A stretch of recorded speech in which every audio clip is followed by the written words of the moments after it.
संत कृपा झाली. संत बहिणाबाई, जीवन कालावधी 1668 ते 1700. वारकरी संप्रदायातील संत कवयित्री संत तुकाराम यांच्या शिष्या. ओव्या, श्लोक, आरत्या इत्यादी रचना प्रसिद्ध. संत तुकाराम यांच्या काव्यरचनेचा आणि व्यक्तिमत्वाचा बहिणाबाई यांच्या काव्यरचनेवर प्रभाव जाणवतो. भक्तिभावनेचा उत्कट आविष्कार हा त्यांच्या अभंग रचनेचा विशेष.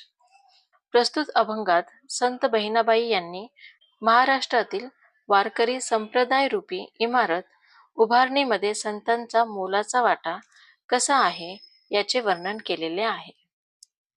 संत कृपा झाली, इमारत फळा आली. ज्ञानदेवे रचिला पाया, उभारिले देवालया.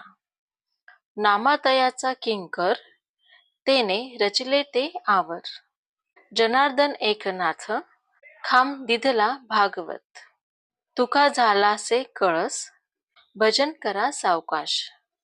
बहिणी म्हणे फडकती ध्वजा, निरूपणा केले बोजा.